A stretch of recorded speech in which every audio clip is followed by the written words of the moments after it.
let me introduce you to Debra Giusti, who's so enthusiastic and she's so intent on the idea of Ascension, and she has a great panel. Debra Giusti. Yes. Thank you so much. I want to welcome everyone to what's going to be an extremely fascinating, informative, and incredible panel with this incredible panelists here who have all had a lot of experience and research on the topic of Ascension. And I'm assuming you're here too because something inside you is telling you that there's something different going on in this lifetime that you're in right now, that there's possibly an incredible opportunity for a rapid spiritual escalation that's happening now. And he's right. I'm totally passionate about the topic of Ascension.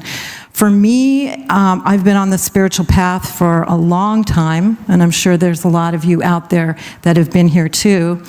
And it keeps escalating and escalating. And my information and my knowledge of why I came to the planet now and participating in this grand ascension that is not only our personal ascension, but the ascension of the planet and all that's going on right now. And I know a lot of us are here at this conference because we feel there's a major shift going on. We can see it in the world as it's escalating.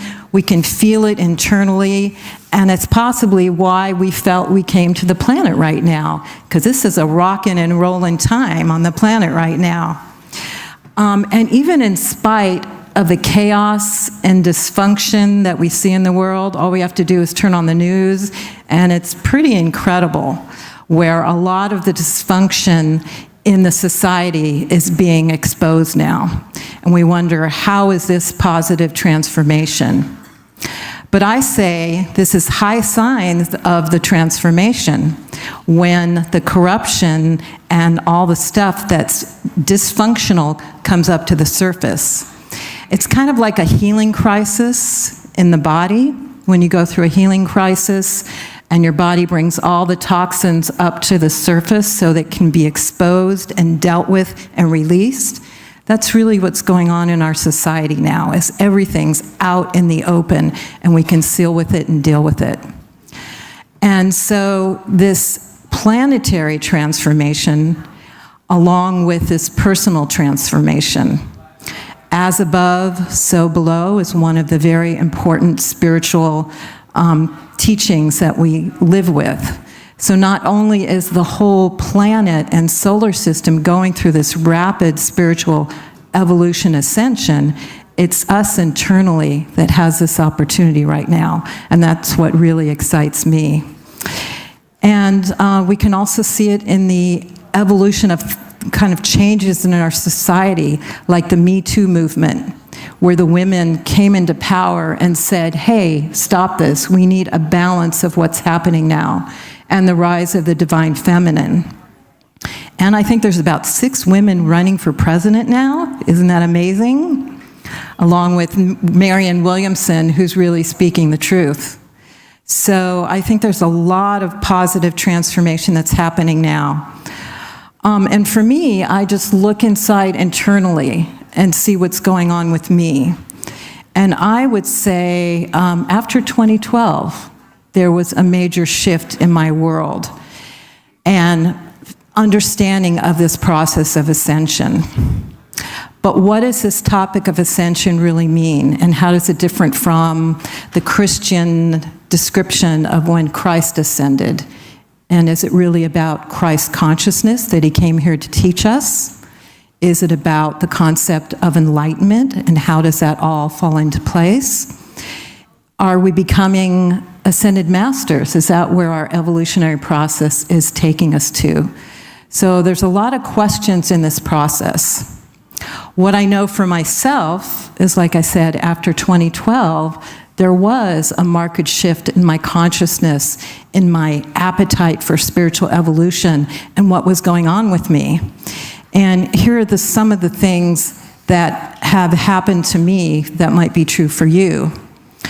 For me, I meditate every day now. It was like 2012 happened and it's like, okay, you can't start, stop, start, stop. This is like a daily practice to tune into Source and have your connection with Source ongoing, that hotline to the Source frequency and to the information.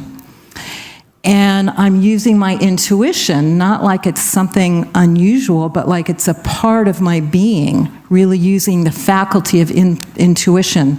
So that feels like another evolution of my being, which may be part of this ascension process. And I get downloads of energy frequencies, downloads of information, downloads of insights. That's another part of the expanding evolutionary process, which could be part of the ascension process. Also, synchronicities, where you put thoughts out and then things show up in your world, doors open. That's a part of this evolving ascension process. And being very compelled to deal with core healing, whether I like it or not. Deep core wounds that need to be healed so that you can raise your energy and your frequency up to another level and not get triggered to go into negative lower levels. And the concept of raising my frequency, you've probably heard that, and lots of ways you can do it with food, air, thought, energy, meditation. Keeping your frequency at a higher level is all part of what I see as the ascension process. And understanding the concept of your higher self and living from your higher self, operating from your higher self, instead of just the mind or the ego, which we're conditioned to in this place. Also having more personal relationships with your guides, with the ascended masters and teachers, and having a consciousness awareness of how we can work with the higher planes. And also understanding multidimensional levels, like fifth dimensional level, and being on purpose with your divine mission, like really being here and understanding what you came here to do, and also connecting with your soul tribe, like we're doing here at this conference, which is so valuable, to find those people that you're most connected with in your soul family, who think and operate and have purpose similar to you, so that you can co-collaborate together. This is all part of this ascending process that's happening, and that we have great opportunity on the planet for. And so I'd like to find out a little bit more by asking this incredible panel, who comes from many walks of life, and a lot of them have had personal experience on many levels. So let's get into the questions. And I'd first like to ask, can you give your description of ascension? What you understand from your research? Because there's a lot of research that happens when you study the religions that describe this current process we're in now. And also your personal experience of ascension and how you see it. It's kind of like the blind man in the elephant, where there's all kinds of ways to look at it that we can relate to. And so I'll just go one by one down, and please take about 4 minutes or so and share what you'd like to share about your process of ascension, and I'll introduce you along the way. So Chiraya Dharma, she is an amazing author, spiritual teacher, has been on the path for 30 years, has written many books, channels and works with people directly, and is very much on the ascension path personally and as a coach and as a teacher. And so Chiraya, can you share with us about the ascension process and what you see? Absolutely, thank you. Let's see, can you hear me this way, or do I need to be closer, I think? Closer. Sure. All right. So yes, ascension. What are we doing? We're climbing. We're going upward. And what are we climbing? We're climbing the ladder of our own consciousness.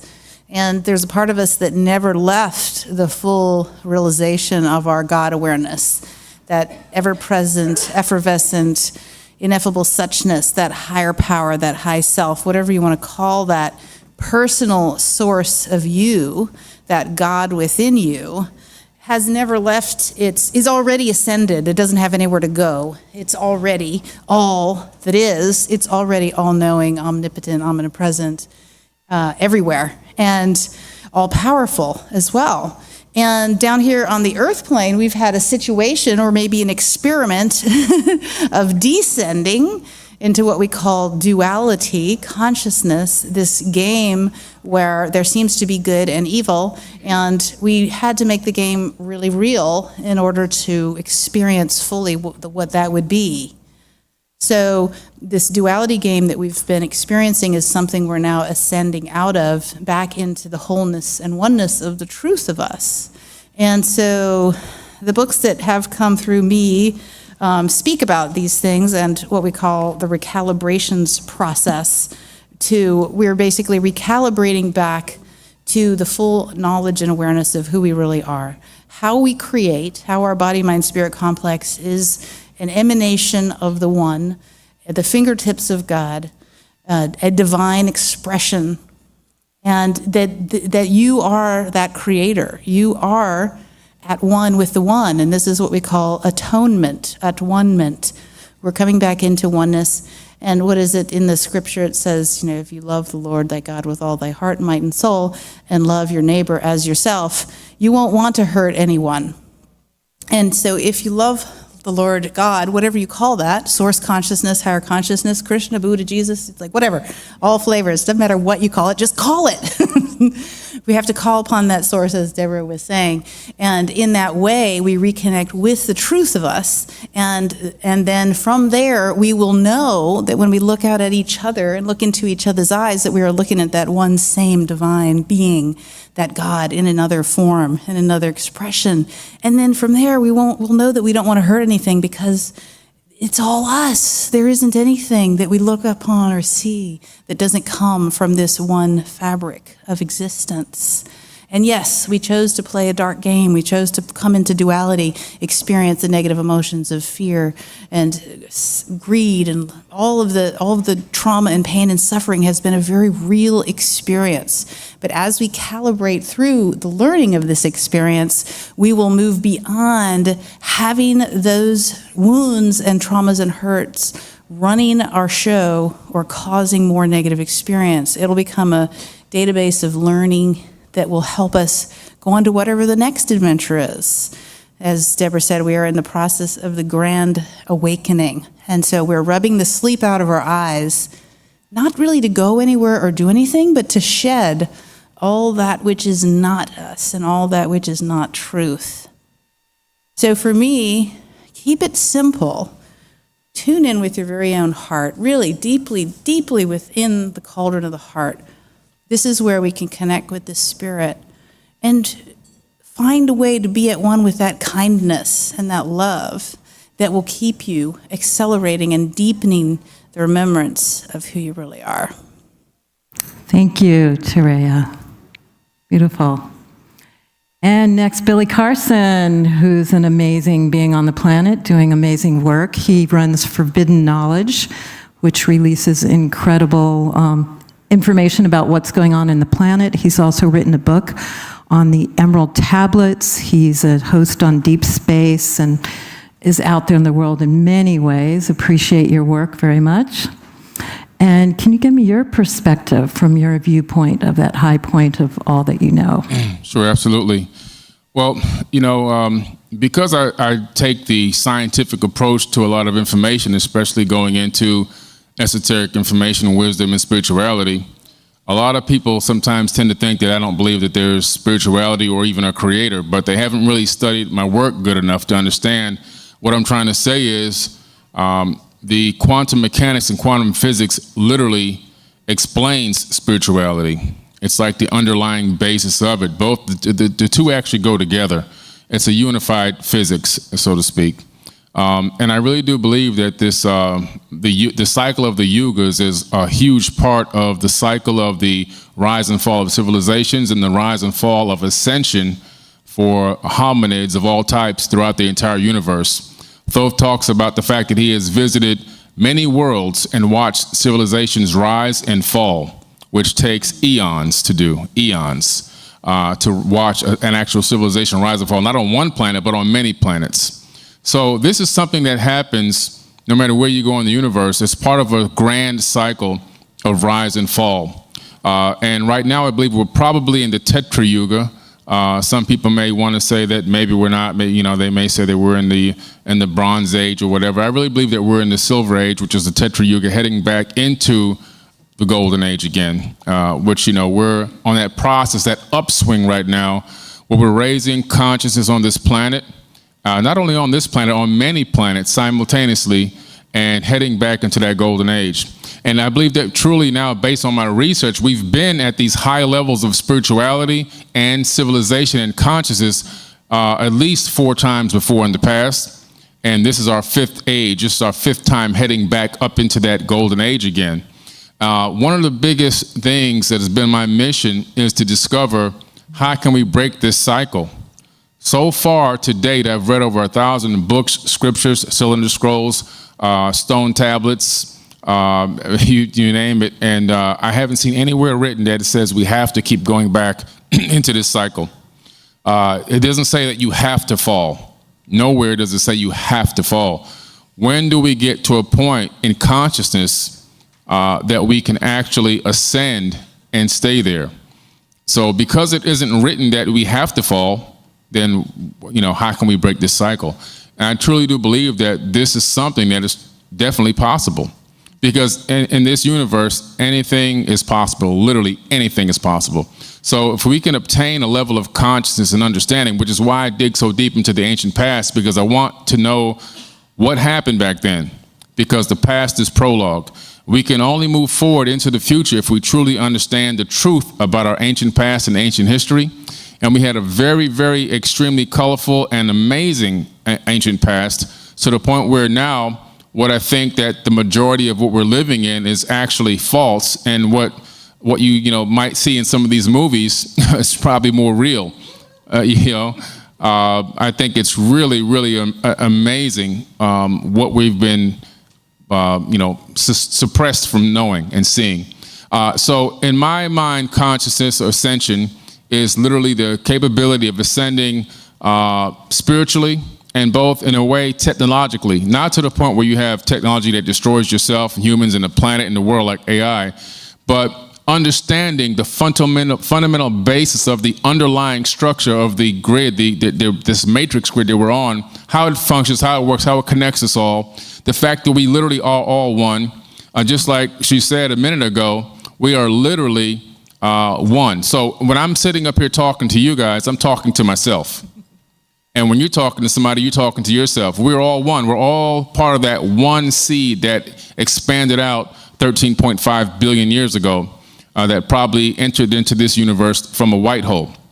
So, I really do believe that black holes lead into white holes and create other universes. Energy just transforms and transmits into other universes as these membranes bump into each other, just in my personal opinion. But I really do believe that we are all out here on a data collection mission.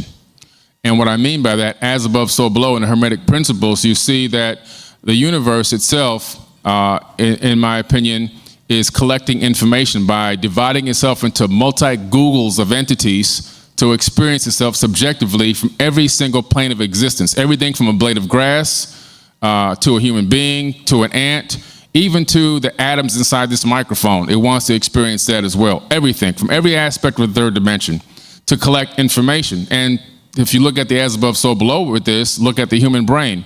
The human brain is encased in complete darkness. It can't see, smell, hear, touch, or feel anything on the outside.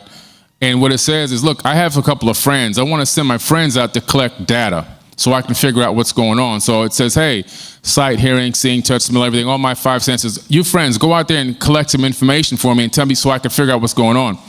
They go out, they themselves have no clue what they're collecting. They're just collecting digital bits of information and bringing it back to the brain, which is encased in complete darkness.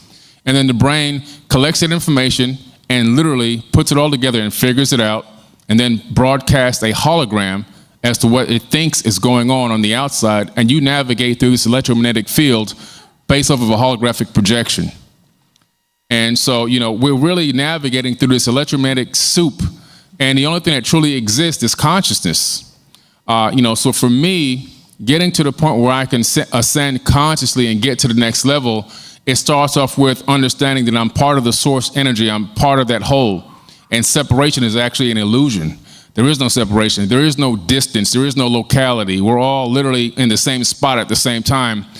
The fact that we've consciously interacted with cymatic frequencies and slowed down electromagnetic waves, which creates the illusion of matter, the illusion of separation, the illusion of distance. It's just part of this experience that the universe itself is trying to collect in data. To what end? I'm not truly sure to what end, but it's collecting this information for a purpose. So we are part of that divine energy, that divine spark. And, my main mission on this planet is to help usher mankind back into the golden age by providing enough pieces of the puzzle, along with other people that are truth-seeking, like myself up here and everybody else on this panel, and you guys as well, so that we can put together the puzzle and realize, the one main thing that we're all missing. Not all of us, but the majority of us on this planet, unconditional love. That's the true mystery of the whole purpose here, is to recognize, to collect the data, to recognize and wake up to unconditional love and realize that until we exercise that unconditional love for not only ourselves, but one another, we cannot ascend to the next level consciously. We can't ascend to the next level physically either. That's the big mystery, and I truly do believe until we figure that out, we'll continue to recycle back into this dimension energetically until it happens. So that's what I took from the whole conscious ascension, prospect of rising up and ascending and five-dimensional thinking and thought.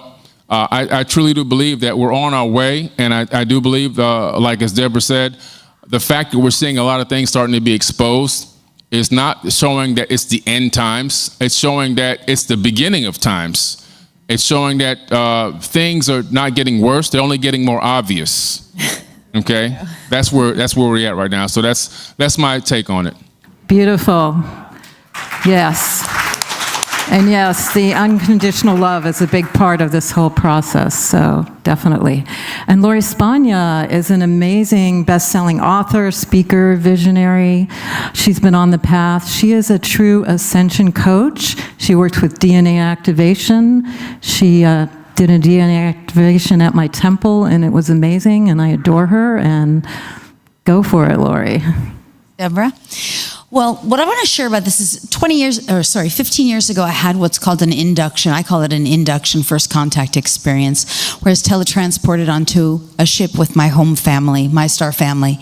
And from that moment, life forever changed. It wasn't something I was consciously understanding of how life would change. But what I know now is that what was awakened and activated within me at that point in time and space was what I was meant to bring forward for humanity during this ascension period. So to me, what it's really all about is shifting out of this perspective of left operating brain duality, where we're in separation, to God, source, divinity, embodiment. So there's no leveling up. What there is awakening and activating what has been dormant within us for all of this time. What is dormant within us and also exists all around us, around us, in everything and everyone. So what this means is we're basically going from an ascension period of time where we've been operating in a 3D holographic matrix to a 5D reality experience. So that means everything about how we operate and navigate our reality completely shifts and transforms. So if we would do it like a side-by-side experience, or comparison, what we're really talking about here is old paradigm, new paradigm. Old paradigm, left analytical brain. New paradigm, brain, heart, gut. Old paradigm, fear, frequency-based. Fear, worry, doubt, anxiety, separation, concern, frustration, disappointment, impossibility, in-the-box thinking and being. 5D paradigm, opportunity, love-based, peace-based, joy-based, unity, excitement, optimism, inspiration, glad expectation, enthusiasm, possibility, potential.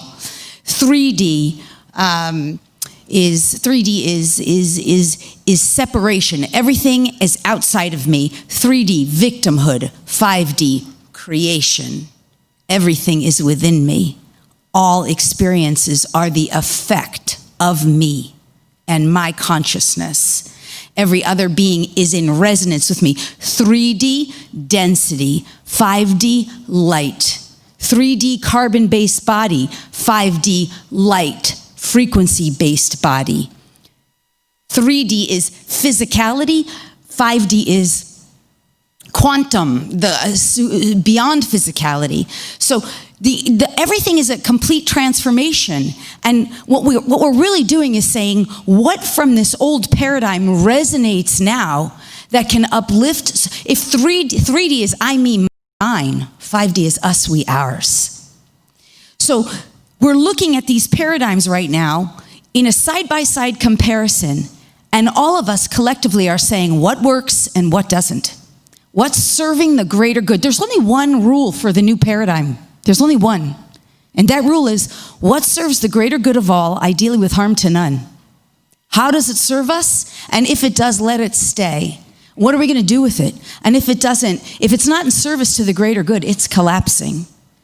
And as we witness this and transform it within us, we are actually shifting the outer reality. So we're conditioned and trained to look at our outer reality and think that that's what's real and believe that all of that is, that we're like at the effect of it. But in this new reality, we're realizing we are the cause of it. So a great example, I just want to say, and I'll talk about this more later, is just the old paradigm, 2 strands of DNA. 2 strands. The new paradigm, 12 at least, 12, 144, 244. What's in these strands? The old paradigm, these 2 strands are just our ancestors, the unconsciousness, the programs, the implants, the patterns of what was not fully received, what we didn't understand, what we didn't integrate, how we didn't claim gifts of consciousness, stored up as records in the DNA, and unfortunately, often indicators of dis-ease. The new paradigm is, let me clear all that out.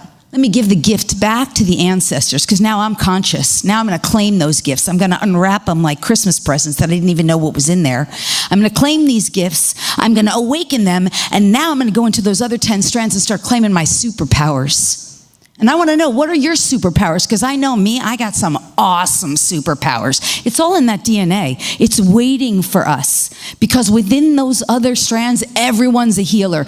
Everyone has the original divine blueprint in them for perfect health without any form of disease and the elimination of aging. Not to mention that we all have the solutions for every problem that the world is facing.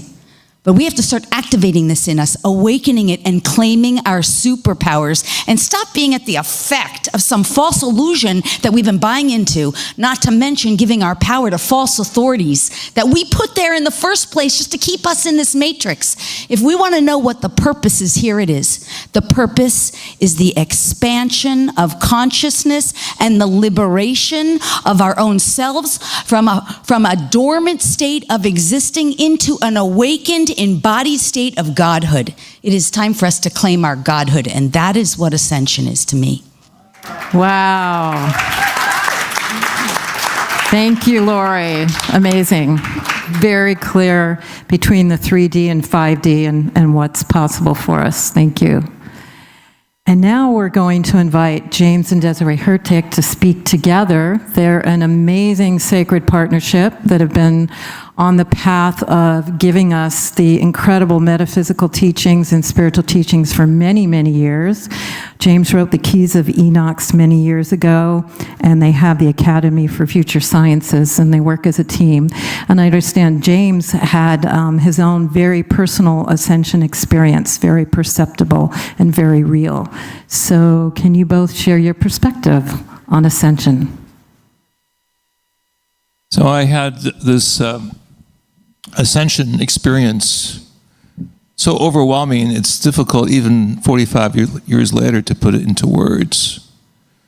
But for me, it was the realization that we are part of a divine process and that ascension was going to be a collective event. We were all individuals going through different stages of self-discovery, self-realization, and fusion with the divine spirit. But there would come a point where there would be a collective planetary awakening, that we were not alone in the universe, that we're essentially fifth-dimensional beings waking up to an awesome garment of light that is our true self, that we are essentially going to put on as we break through this culture of death into a culture of life and light. In short, ascension is there in the ancient scriptural text. If you look for it in the Old Testament, in the Psalms of King David, there are 15 Psalms that deal with ascension. There was a science of gradation. The righteous person was called into the temple, and as he or she ascended up the staircase to read from the ancient scriptures, this was called aliyah, or ascent. We see this clearly in the book of Acts, chapter 1, in the New Testament, where Jesus is taken in a body of glory and tells us that he will return in the same manner, namely a body of glory, not a physical incarnation. The word is topos, meaning that the matter will be the same, not the morphology of a physical body. So clearly, the deeper meaning of the Bible within the Bible, or the science within the Bible, shows us a knowledge of consciousness expansion, a gift of the divine spirit working through our physical incarnation, and ultimately the symphonic synergy of being awakened and called into higher service, which is multidimensional, eternal, and beloved. And people have talked about this three-dimensional reality, which is really space. And if people are wondering, well, what happened to the fourth dimension? The fourth dimension is time, according to Einstein. So the idea that we are, we'll see, in the illusion of this space and this time.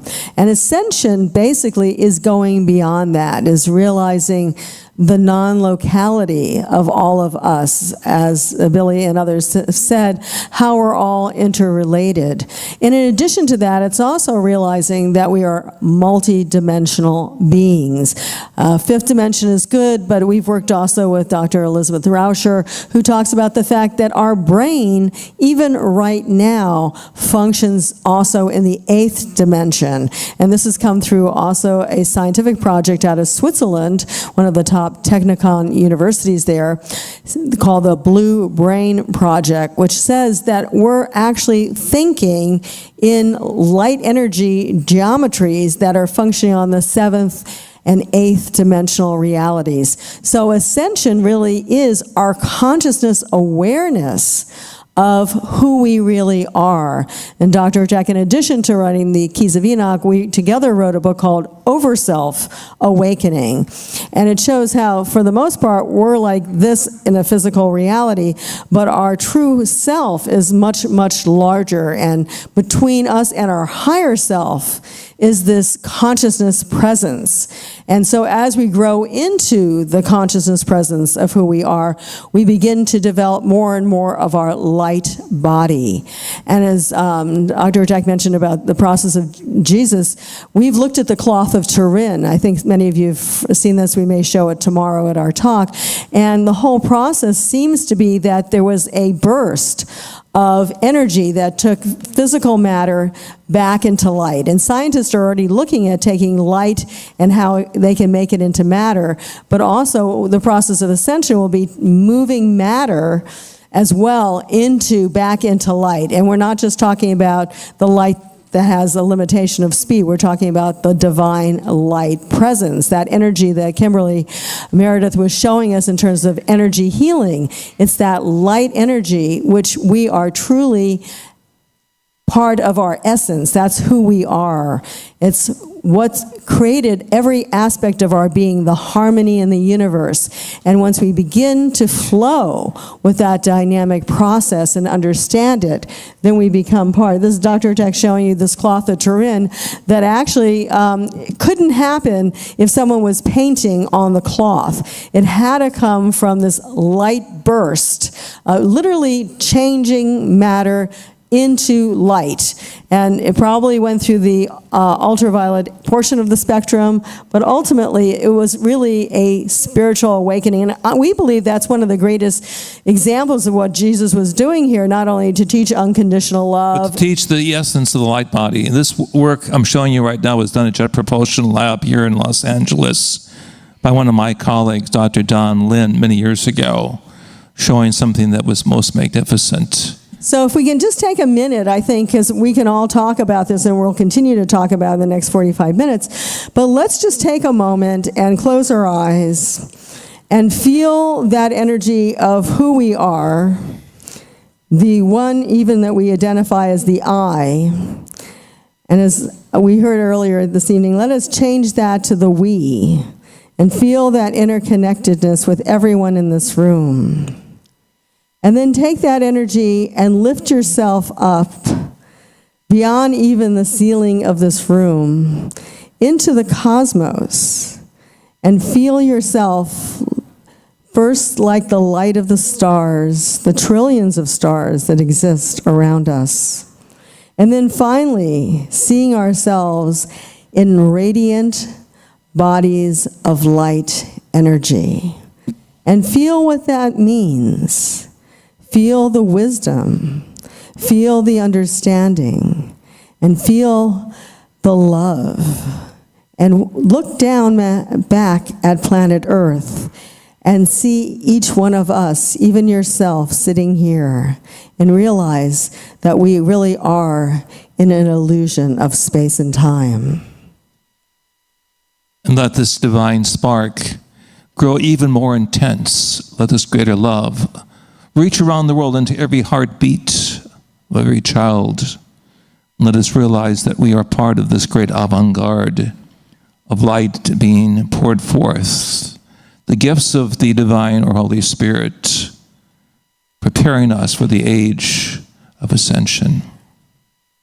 And in our book, Over Self-Awakening, the very first phase of 72 phases of ascension is to know that this is real, that it can take place, and it is taking place right now. Thank you. Beautiful. Thank you. Thank you for that experience as well. And Rob Potter, he's an amazing being on the planet. He's been at this researching all things metaphysical, spiritual, UFO for 40 years and has had UFO contact since 1975. He worked with the late Dr. Fred Bell, and he's an amazing wealth of information, and I'd love to hear what he's going to say about Ascension. Thank you very much. It's an honor to be here with you all tonight. Lately, my contacts have been involving Venusians, and so I'm going to be sharing in my talk on Sunday the Venusian secret science of ascension. And essentially, this is the message of the Anointed One, teaching us the laws of the universe. There's many wonderful things to realize. Number one, we're already all immortal. We come here to the earth and take up these perishable togas, and one day we'll lay them down and we will be born again. In the teachings of the Venusians, and I've been corresponding directly with Commander Valiant Thor and the Queen of Venus, along with recently the Runana, the security contingent for the Venusians on Earth, and I've been receiving voice-recorded messages from them and also some written messages, and I'll be sharing them. And this is part of the new dispensation of revelation to take place now. What is taking place now is the externalization of the hierarchy and an understanding of the native interior government, of the positive government, which we know as a Great White Brother Sisterhood. This is the interior Agarthan network of the 12 patriarchs of Atlantis and Lemuria who exist within the earth and are now making efforts coming forth, not only with the teachings of Radu Sidamar through Peter Moon and the Rusigi complex, which is an ancient technology that the Queen of Venus has told me was created by a combination of Anunnaki and humans. But also through the guides of the sky or the masters. Everywhere there's an interior Agarthan base, there's also a Confederation base nearby. Now, my understanding from my communications is that the Venusians is the highest manifestation of love in the solar system on the physical plane. And as such, they are the, let's call them the gatekeepers to our solar system. The Pleiadians, everyone who's coming here from the extraterrestrial civilizations must clear through the protocols with the masters of the solar hierarchy on Saturn and also the protocols for the Venusians. And I've learned recently that there are several different types of ascension, and the ascension has been ongoing. It's not just Jesus. Many people are ascending all the time. And I'm going to share with you, I'll be showing images of, through a friend of mine, Dr. Raymond Andrew Keller, who got to live on Venus for 2.5 months and actually witnessed the previous Queen's ascension from Venus. That was in 2012. He was taken to Venus on the starship Isis with the ascended master, a female we know as Annalise Scarron, who is also known as Lady Ankara in a previous incarnation, who spoke to Raymond in his first incarnation on Earth as the scribe Virgilius Publius Maro, the poet Virgil. And she eventually revealed to him that she was from Venus. So he was taken up there to witness this ascension on December 20th. And they landed on the Tibetan plateau with about 5,000 other Venusians, and they went in the mothership in Valiant Thor's Victor 1 ship. They went up to Venus, to the temple city of Azure and the Zither Dome. And there, many of the inhabitants of Venus in the large stadium witnessed the ascension of Lady Mazu, the Chinese saint who had been the previous queen of Venus. Now, Venus is a matriarchal society, and they're very close to the bees. The bees are actually the original inhabitants of Venus. The planet is called Abahar, planet of the bees. And my friend Omnek has talked to me about many other things as well. She was a woman who came from Venus. But I want to share with you the 4 different types of ascension. And one of these is called translation. And translation is not an ascension to complete immortality, to the grand central sun, but ascension to the next planet in our life wave. There is a system of incarnations from you start on the outer planets and you create an etheric body on Saturn. Your first incarnations in the physical body would be Mars.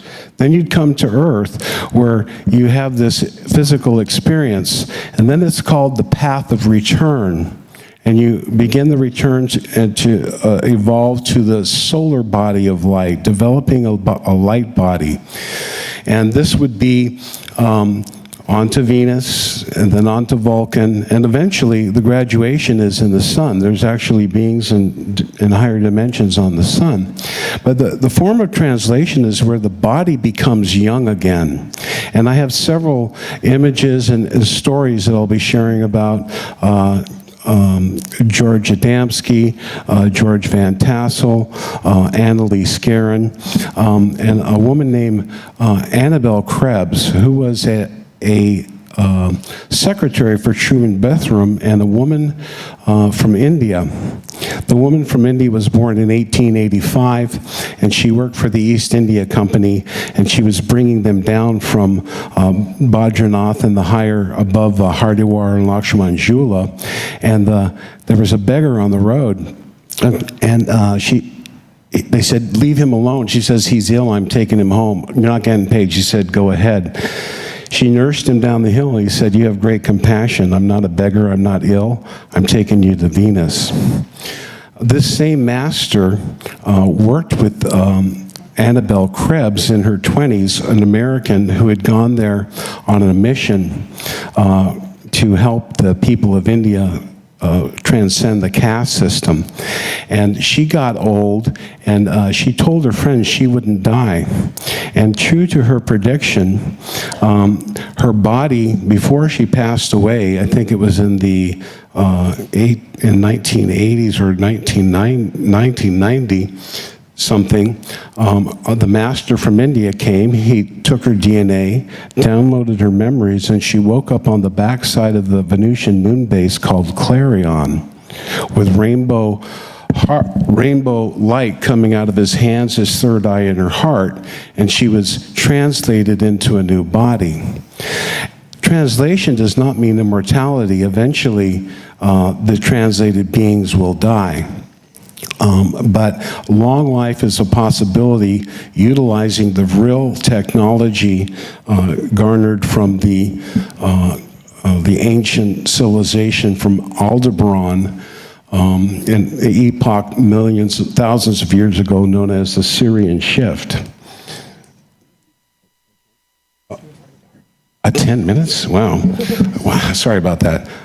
Anyway, so I'm going to show you pictures of them in my lecture, and if you want to come by my booth, I'll be sharing some of that information. Sorry, I didn't realize the time had gone so long. Thank you, Rob. And wonderful to get that galactic perspective, which takes it to a whole nother level. Really incredible. So I want to go another level deeper into the personal process of ascension, because I think that's what all of us would like to know. What are we going to experience? What can we experience? And how can we facilitate this more? And so some of the topics, you can choose whatever you feel inspired and that you feel you have the most authority on. But share the importance of raising your energetic frequency and what that's about. DNA activation, the evolution of the light body, acting and operating through the Merkaba. Also sharing about the process of deep core wound healing, because that seems to be something a lot of us are compelled to do, to really get to those negative core wounds that keep us down in a lower frequency, and what that's about and how that works, and how if you're not dealing with it, it comes up right in your life to make you deal with it, how that process is. Also, if you know more about the fifth dimension and where we're actually going and what does it mean to have this new human that's being created now and operating in the higher dimensions, not just the fifth, and where higher love consciousness comes in. Or also, what do you think are the most important processes that we should be doing as a spiritual process, where it's meditation, or best techniques for deep clearing and emotional core wound healing, or keeping your vibration high with food, breath, good vibes, acceptance, and love. So what is your personal experience and recommendation of what we can experience and do? And Chiraya, would you like to start? Sure. Thank you. So that's quite a mouthful. And I'll speak to a part of that. So we create our own reality, as many people were mentioning here today, through some very unusual holographic technology or something that we don't fully understand. We don't really need to understand it as much right now as we need to practice it.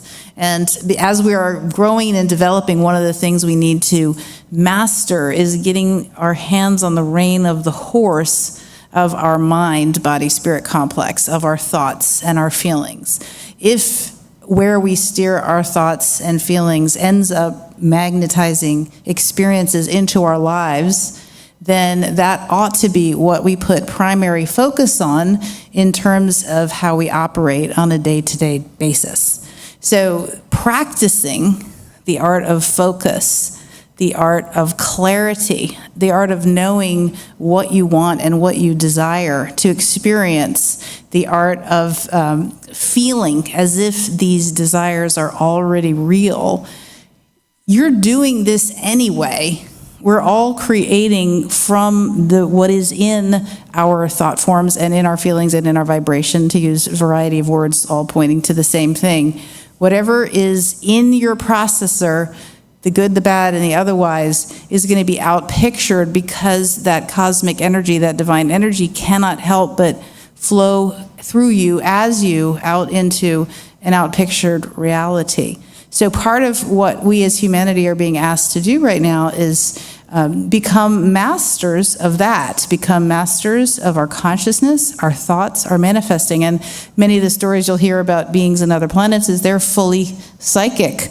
They're fully aware of what each other is thinking. And we've had the grace and mercy of kind of not feeling and knowing what everyone else is thinking, because not everybody's thinking very nice thoughts all the time. So in the meantime, though, you know, as we grow in awareness, as the civilization matures spiritually and in these abilities, we're going to be called upon to take our spiritual maturity and take the reins of our minds and our feelings and our thoughts so that we're harnessing these energies on purpose and so that we can be welcomed and ushered into the galactic conversation and the life of the universe as more mature beings who know the effects of our thinking and acting and feeling and imagining and creating. And thereby we'll step up our consciousness altogether. So that's just one tiny slice of the pie, but it's a pretty major slice, and without that slice, a lot of the other things don't quite fall into place because Ascension is really an inside job, and while we have a lot of help, we each get to do the work. People were talking about graduation, and you can't really graduate unless you learned a lesson. And it's not really so much about learning lessons, but it's about attaining mastery of ourselves. So I think I would vote for all of us being, in fact I do every day, my prayers and my visualizations are of a harmonic humanity filled with love, knowing their oneness with the divine, knowing how they create, and creating a beautiful harmonic world together. Thank you. Thank you, Chiraya. And Billy. Well, part of the process for me is affirmations on a daily basis, because affirmations actually reinstill a lot of the aspects of a higher being that I want to ascend to. And those affirmations, I say them not only for health, for wisdom, for understanding, but also to bless other people as well. I think it's important that we understand that the divine energy that creates this universe is also inside of our bodies. And that energy, you have the same power as the creator, but a lot of us have relinquished that power and don't believe that it's inside of us. So we instead of commanding things into existence as an ascended master, we beg for things to happen. And when you're in a position of begging, it's already been scientifically proven that you're in a position of weakness because you have a low frequency, low vibration. And how do they know this? Well, they put a cap, scientists in laboratories put caps on people's heads with sensors on them, connected to a computer, and they started showing them pictures on the screen. So they would show them a picture of a bed of roses, an ocean. Then they would show a picture of a burning building, somebody in distress, somebody getting actually murdered. So they can read the brain waves of a person and then transmit it to a computer and see exactly what the brain is seeing and how it's vibrating, based off of emotions. Well, what started happening was they based these images, or they spaced these images, 10 seconds apart. And so what started happening in every single case study, the brain of the person started transmitting to the computer up to 7 seconds in advance what the next image was going to be. Up to 7 seconds in advance. So you see, we're not even living in real time. We're not experiencing this third dimension in real time. There's actually a slight delay. Our brains do not create consciousness, it downloads it. Let me say that again. Our brains do not create consciousness, it downloads it. When you realize this, you're going to get to the next level. You have to understand that we are literally a light being inhabiting an avatar body. But our magnetite crystals in our brains is receiving the signal from source. And we actually download it into these avatar bodies. I mean, real time doesn't even exist, just even on a physical level. You're looking at me now, but it takes time for the photon to bounce off my body back to your retina and then get translated in the back of your brain. So when you finally do recognize where I am, I've already moved. So you're not even seeing me in real time. So real time doesn't truly exist in the third dimension. Only in higher dimensions can you experience real time. Fifth dimensional beings can experience the past, present, and future all at once. It's like being inside of a house and just inhabiting different rooms of the same exact house, doing different things at the same time. That would be the best way I can explain it to you. But that is the level of consciousness that you can ascend to. And when you hear people talk about this fifth dimensional thinking and fifth dimensional consciousness, you can actually then, what happens is when situations occur and arise, you can understand them from all different perspectives and different planes of view. And versus just a one, singularity, you can actually understand it from multiple, perceptions. And that's, to me, what five-dimensional thinking is all about. So we are, we're amazing beings. And a lot of the DNA that's in our bodies that they're calling junk DNA was just, in my personal opinion, disconnected by beings 200,000 years ago. a lot of that disconnected DNA, those reconnecting and helping us regain a lot more access to our pineal gland, to our spiritual antennas, and to our higher intuitions. And things that can help you with this would be, what you eat, what you put into your body. I'm not one of these hardcore, guys running around trying to beat you down if I catch you eating meat and all this kind of stuff. But I know through my manifestation process, one of the things I know for me that works is not eating tortured flesh.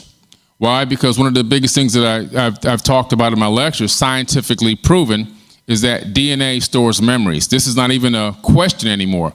1 gram of DNA can store 433 petabytes of data. A human body can store 13.5 billion years of information. Ironically, that's exactly how old the universe is, okay, according to science. So the human body is a storage medium. DNA stores digital zeros and ones, scientifically proven.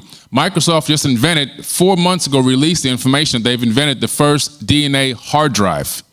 So they have hard drives now that can store data. And this is going to allow us to go to the next level technologically, because one of the biggest things holding us back has been storage space, and that's gone now. That doesn't even exist anymore. So because of this, you have to understand that the human body is a storage medium. We have the data inside of us. We have the capability of doing amazing things and receiving information, not only through a plug-in, but also through wireless technology. So our DNA transmits and receives wireless information on a consistent basis, 24 hours a day, 7 days a week. So when you hear somebody saying they're getting a download, you can't laugh at that person, because everybody, every single one of us in here is getting a download. It's just, do you recognize it or not?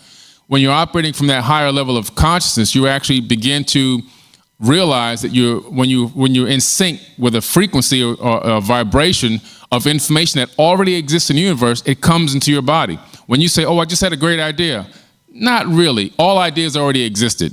All inventions already existed. All information already exists. We only rediscover. We never actually truly, in my opinion, come up with something original. That's just my personal opinion. I could be wrong, but from what I've researched, it seems like everything already exists in the ether of space-time, and we literally, if we're on the right matching frequency, we download that information.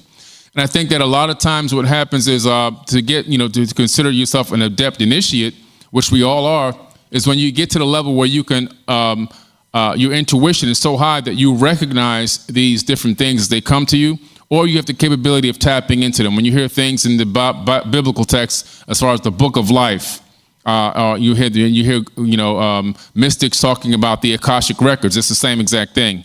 Thoth talking about it as well in the Emerald Tablets. This is now scientifically proven that everything in the universe is stored permanently. So energy can't be destroyed, it can only be transformed. And all information, every single spin rate and location of every atom in your body is permanently stored energetically in the universe. Every thought generates an electromagnetic frequency, and that's permanently stored in the ether of space-time. So everything you have thought, thunk, and done is already stored in space-time. So in essence, there really is an Akashic record. There really is a book of life, so to speak. This information is out there. How can you tap into it? You have to me, what you put in your body is important. Because if you don't put right in your body,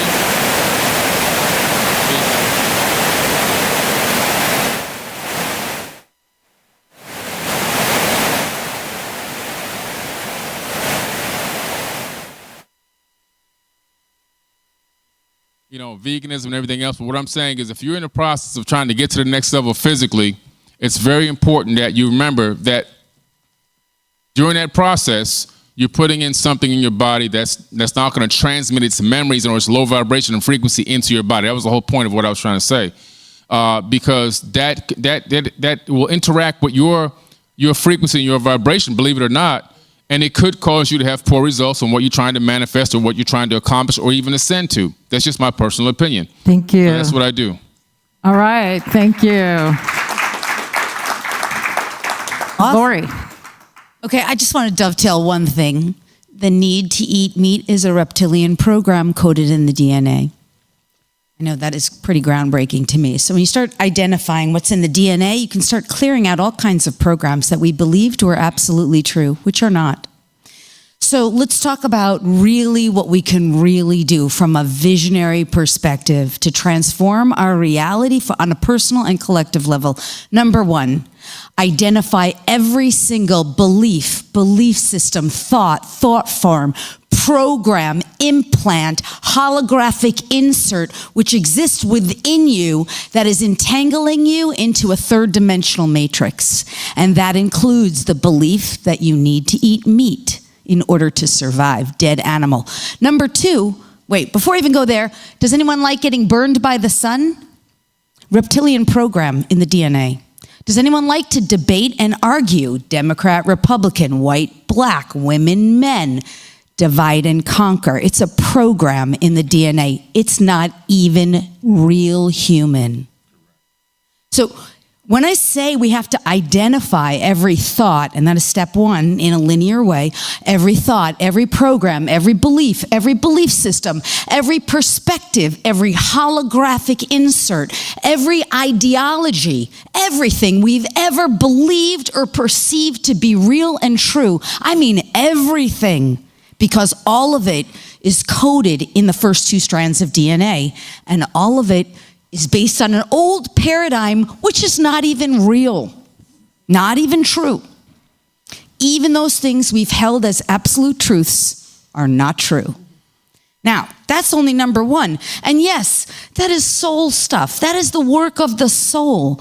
I mean, if you were traumatized, if you were raped, if you were battered, abused, beaten, all those traumas, if you have any form of disease, no matter what it is, it runs in your lineage, it's all stuff that's coded in your DNA and in your unconscious. Soul retrieval, soul reclamation, healing, transfer, all of that can be cleared and resolved. There is nothing that is not healable. There is no disease, no virus, no AIDS that is not healable. The idea that there's a disease that's unhealable is bullshit from the third dimensional paradigm. Okay, so I know that's a strong statement, but understand, old paradigm, nothing's real anymore. And we have to disentangle ourselves from that entanglement that's what's real and true. So that's number one. And this is not something we do overnight. This is years and lifetimes. This is this lifetime, but it's a lifetime of work, right? Number two, as we identify these things, which I've just been saying, lift them, remove them, dissolve them, discreate them, clear them out from the records, clear them out of your reality, clear them out of your DNA and your matrix. Now, most people don't know how to do this yet, but I can guarantee you somewhere within you, you know it. And until you do know how to do it for yourself, get with someone who does. That's what really gifted healers do, right? That's the job of healers and ascension guides who help us with this until we know how to do it for ourselves. We learn from those who have already done it. That's number two. And again, ongoing process. Number three, download, activate, and integrate. Download is true. Download, activate, and integrate new systems, programs, and consciousness into your embodiment, which it's already in you, so you're activating it as well from within you, from divine source, from the higher realms. And these are also codes in the future, in the dormant strands of DNA, and it's also within the field of consciousness, the higher dimensional realms of consciousness from 5D and beyond. Again, most of us don't all know how to do that yet. Within us, we do. It's within us. But until you know how to do it for yourself, get with people like me and whoever else knows how to do that until you learn to do it for yourself or to help you partner with people who know how to do it. That's number three. Number four, you must learn how to navigate a new fifth dimensional paradigm. Navigating a new fifth dimensional paradigm does not mean you spend all this time clearing out your wounds and your troubles and your challenges and then hating on somebody down the street. It's just, that is not navigating a 5D paradigm. Navigating your 5D paradigm means recognizing that you're going to be constantly, consciously choosing peace, love, joy, forgiveness, compassion, understanding, consciousness. What is it within me that created this? What is it within me that collaborated with this? How did this show up in my reality? Last week I had to figure out, well, I already knew.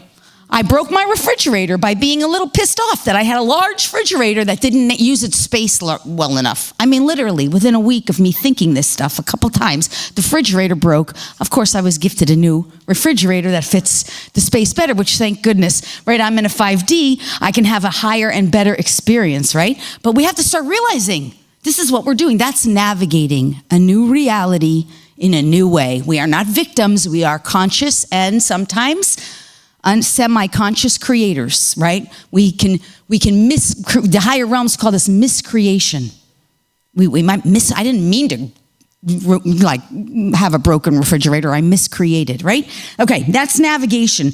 Number 5, consciously recreate or create your new reality for yourself as an individual and for the collective.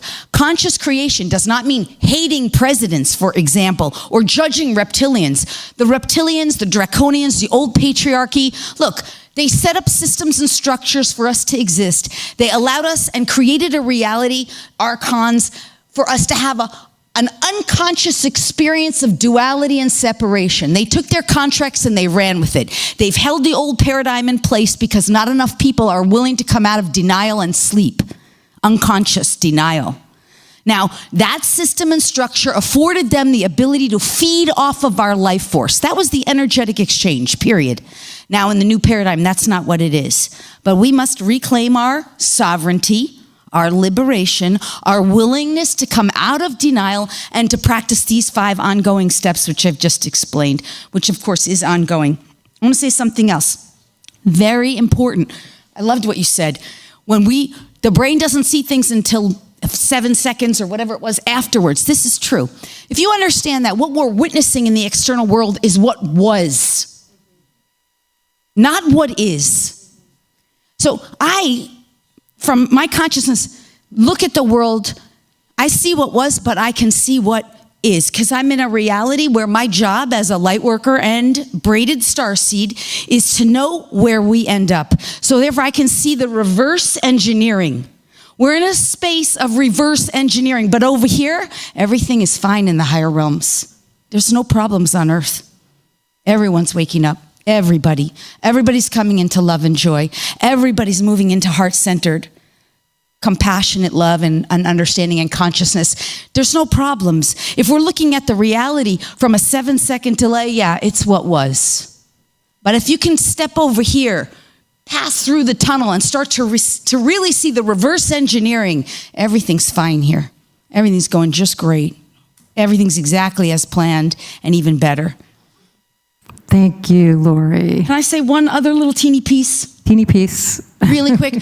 What we have in every strand of DNA that starts getting activated within us, as we start to activate, elevates us to higher dimensions of consciousness. In other words, when you have a full 5 strands, double strand helix activated, you're already anchored into 5D. As you go through these 5 steps, you're already anchored in 5D. From there, as you start activating more and more of the dormant DNA, aka your superpowers and your ability to heal and transform planet Earth, not only for yourself, but for the collective in ways that serve the greater good of all, that's when you start being able to access higher dimensional realms beyond 5D, 6th dimension, 7th dimension. 12 strands of DNA is 12th dimensional consciousness and beyond. We can go beyond. Now, here's the thing. This is why this is so amazing. You see, when we get in a group, and I'm going to be doing this on Sunday for whoever shows up in this room at 2 o'clock, and we get together and we start awakening DNA together, if I have enough representatives from at least 7 oversoul families, we can represent the whole of humanity. The laws of the universe from the 6th dimensional consciousness step in, and they start saying, you've got enough agreement here to represent the whole of humanity. We are not powerless here anymore. We are so empowered because we have all the higher realms integrating with us to tell us exactly what to do to transform our reality. So if we get enough people in a room, we start activating our dormant potential and clearing out these old ridiculous programs of separation. What happens is these laws go, yes, yes, yes, yes. Every law of the universe agrees. And every law of the universe says, do it for the collective. You got enough representatives here that are agreeing. You have no idea how powerful we are to make this change. And this is why I can say this with so much confidence, because when you start doing it, no one can take away your experience, as you know. We are gods in bodies. This is the time. Wow, amazing. Thank you, Lori. James and Desiree. So to begin, I agree with Lori, because the fact is, right now, our stage of ascension is co-participation. It's not only that the other side is helping us with information, with wisdom, with knowledge, with insights, but also we're given that ability also to be able to be part of it. The planet will not survive without us at this point, but we have to align with the higher beings. And when we do that, and with our higher self, and that's in another sense, we are able to share that energy. We are able to transform not only ourselves, but everything around us. And that's why it's so important right now that more and more people wake up. We can feel, as you had said, Debra, all the energies being shaken up everywhere around the globe, whether you look at England or the US or in parts of the Middle East, wherever, the Far East. So it's part of us also that's going through that same shaking up of transformation, and it's important that we move forward in a spiritual way, tapping into not the lower consciousness, not the old levels, but the higher consciousness fields.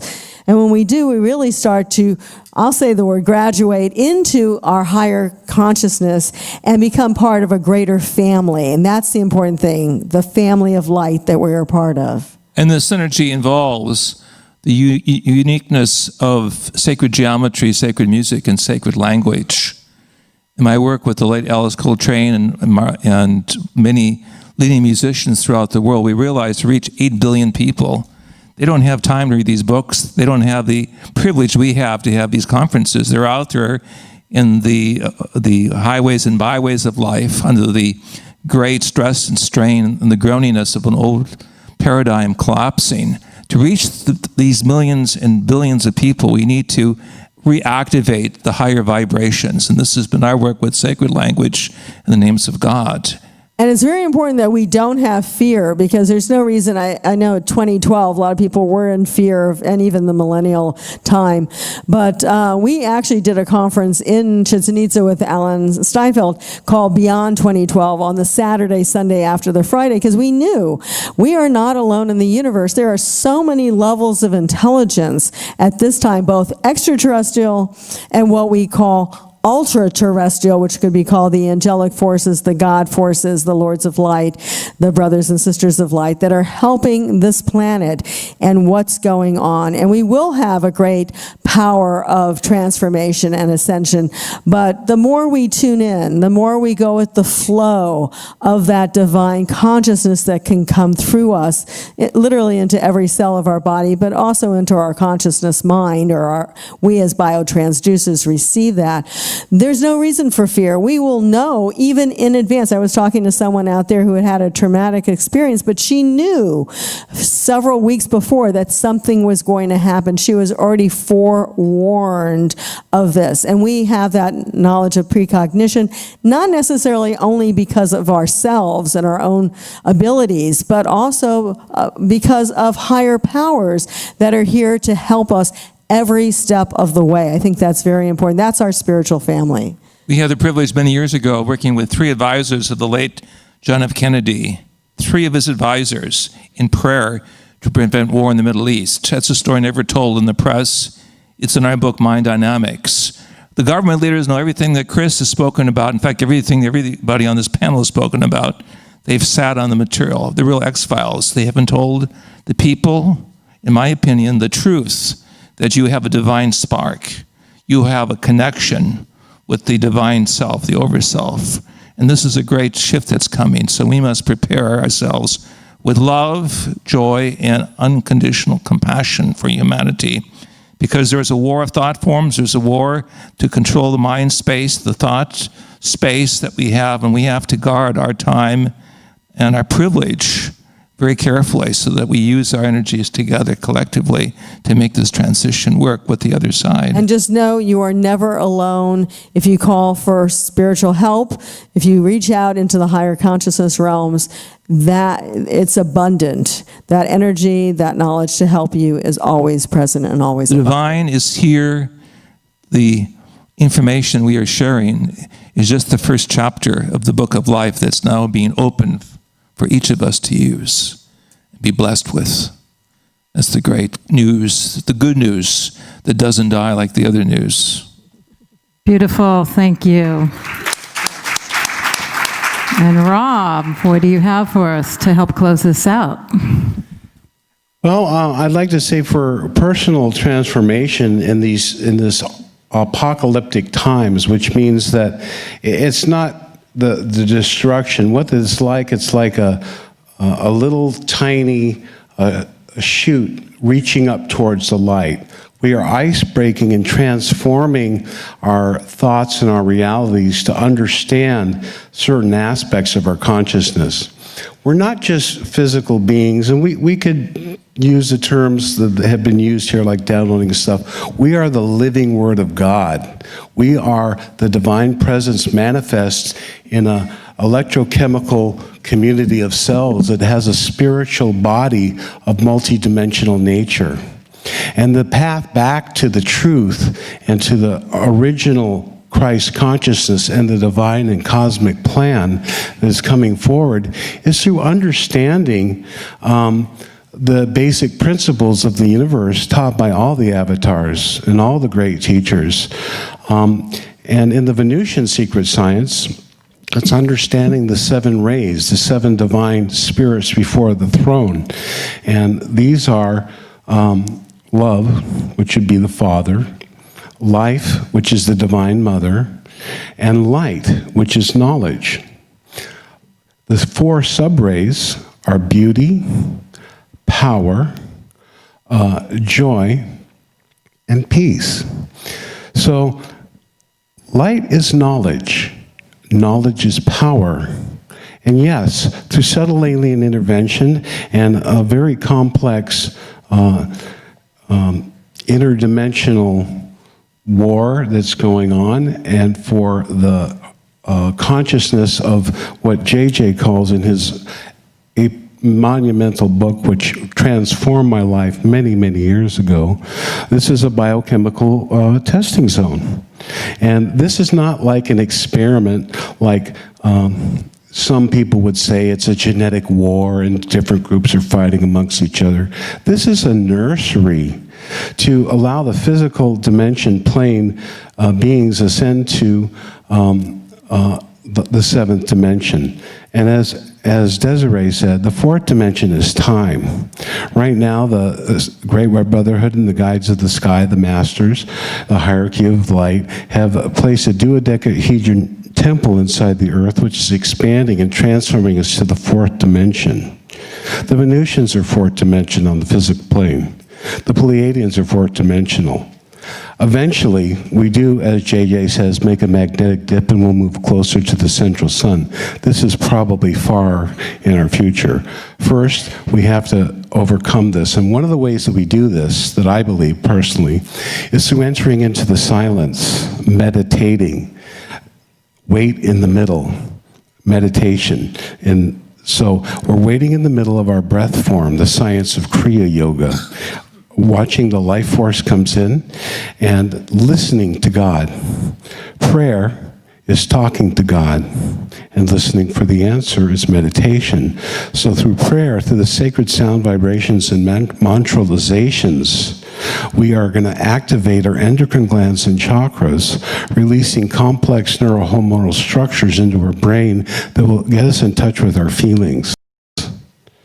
So by garnering and increasing love through service to others, and this is very difficult to realize your feelings and not be triggered by these matrix programs that are put here, and realize they're very complex.